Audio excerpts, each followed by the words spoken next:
Estamos de volta com o Espaço Livre. E você conhece alguém que tem medo de realizar tarefas simples? Crises de ansiedade, vontade de não sair de casa, características muito comuns de quem sofre de síndrome do pânico. Para falar deste assunto, eu recebo o psiquiatra Leonardo Maranhão. Doutor, mais uma vez aqui na TV Câmara São Paulo, obrigado pela presença. Muito obrigado pelo convite. A síndrome do pânico é um transtorno de ansiedade que pode desencadear uma série de comportamentos e crises nessas pessoas. Quais são as características mais comuns em quem sofre desse transtorno? Então, a síndrome do pânico ou o transtorno do pânico são, como você já disse, são crises intensas de ansiedade e de medo.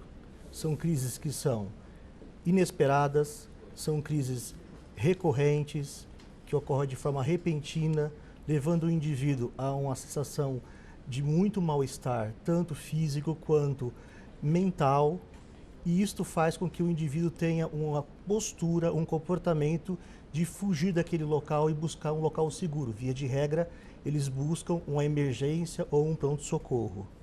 Não existe um padrão, um tipo específico de quadro.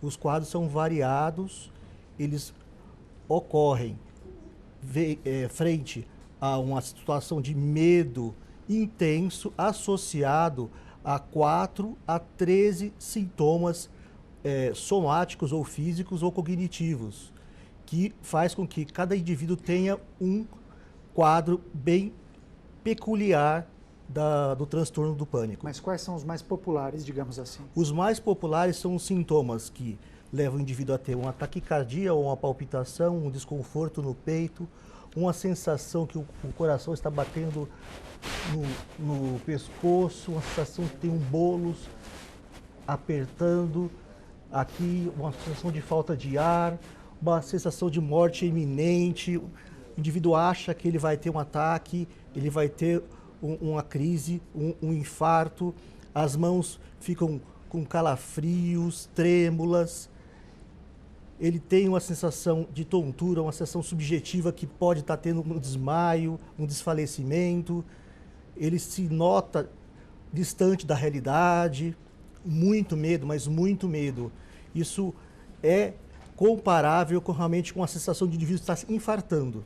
Agora, quais são as causas dessa síndrome? São aspectos genéticos ou os problemas do dia a dia que levam a pessoa a sofrer desse transtorno? Então, via de regra, existe inúmeras causas. As causas específicas não existem mapeadas. O que a gente percebe é que esta síndrome do pânico, esse transtorno do pânico, ocorre primeiramente em locais urbanizados. Indivíduos que moram em grandes cidades em que estão numa época de trabalho, uma época de produção ativa, que é dos 20 aos 35 anos de idade. E para cada 3 mulheres, um homem é acometido pela síndrome do pânico. Então, o que ocorre aí, nesse caso, é justamente, com relação às causas que você acaba de comentar, o que a gente percebe na prática clínica é pessoas que têm um engajamento profissional alto, pessoas que têm uma sobrecarga laboral, as mulheres que trabalham em duplo, triplo vínculo, em que tem uma personalidade exigente, uma forma de lidar com a vida em que não aceita errar, em via de regra são pilar da família, e por essa sobrecarga associado aí sim a uma genética familiar seja de ansiedade ou de outro transtorno mental, são a população mais vulnerável aí para realmente ter um quadro de síndrome do pânico. E o senhor que é psiquiatra, o diagnóstico é mais fácil nas mulheres, nos homens, ou não dá para identificar?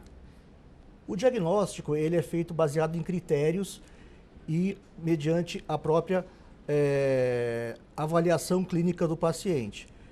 Independente se é homem ou se é mulher, você acaba fazendo um diagnóstico via consulta clínica, e é um diagnóstico relativamente fácil nos dias de hoje, já que a primeira data que foi identificada e fechado o quadro nosológico de síndrome do pânico foi em 1980. A gente percebia que dos anos 80 até o final da década de 80, 90 até o ano 2000, era muito comum os pacientes não saberem o que é o síndrome do pânico.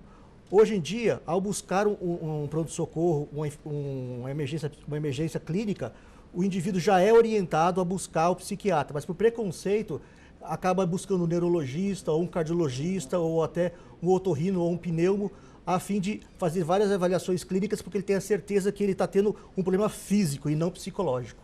Isso começa a aparecer em que idade? Qual é a faixa etária? A faixa etária, ela é dos 15 até os 40 anos. É possível na infância, porém não raro. Após os 45, difícil. Mais comum, dos 15 aos 35 anos de idade. Mulheres da área urbana, economicamente ativa e, via de regra, com várias funções. Perfeito. Histórico de violência, trauma na infância ou mesmo abuso sexual podem desencadear esse processo? O que a gente chama do que você acaba de relatar não seria a síndrome do pânico ou transtorno do pânico clássico. Históricos de trauma, históricos de abuso, via de regra, leva a algum quadro muito semelhante, chamado de transtorno do espectro, transtorno do estresse pós-traumático. Quadro esse que pode cursar com episódios de pânico e também com depressão. Mas ele tem data de validade? A data de validade, ela é diferente. Do ponto de vista clínico, o transtorno do pânico, ele ocorre, são crises recorrentes que o indivíduo, no tratamento, ele vai ter um tratamento por volta de 6 meses a 18 meses. O transtorno do pânico, que é secundário a um trauma, ele pode surgir em vários momentos, não tem validade, o que é diferente do pânico. Apatia, falta de libido, ausência de planos, aquela pessoa que não tem vontade de ter amigos ou mesmo sair numa sexta-feira, pode indicar transtorno do pânico ou não? Esses sintomas, é muito interessante assim que a ansiedade, ela pode levar ao pânico. E o pânico, ele é um sinal de alerta do início do quadro depressivo. Eu comparo isso e ilustro aos pacientes que o pânico nada mais é que aquele seu carro que você não tomou conta, ele começa a piscar a luz de alerta que o seu combustível está terminando. E você entra em pânico em observar, imaginar e calcular onde que vai ter o posto, o que eu vou fazer, eu vou ficar sem gasolina, como é que vai ser. Então, os sintomas que você aí descreve são sintomas da ordem muito mais depressiva, que podem surgir após ou vários, ou pós-crise. Isso é muito possível.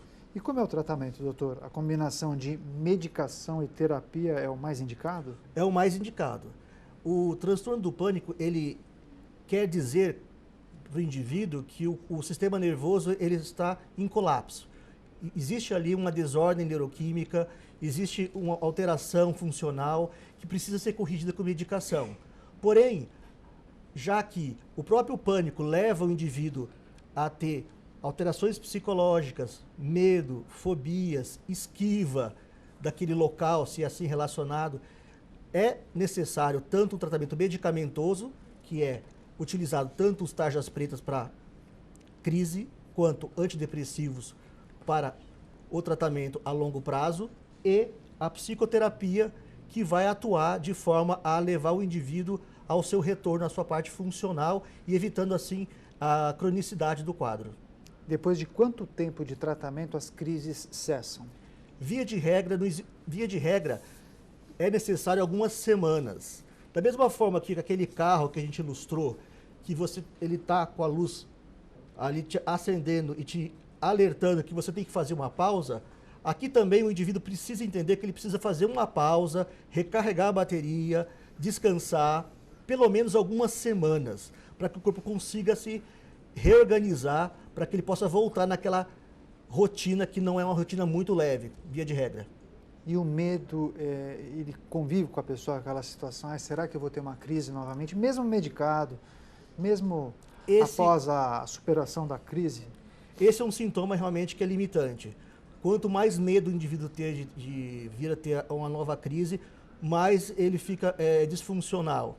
É importante a atuação do psicólogo aí, no sentido de mudar esse padrão de pensamento disfuncional, modificar a forma dele encarar, aceitar que é possível ele ter essa crise, e isso não vai acarretar nenhum problema físico, ele não vai entrar em colapso, ele não vai ter um derrame, ele não vai infartar.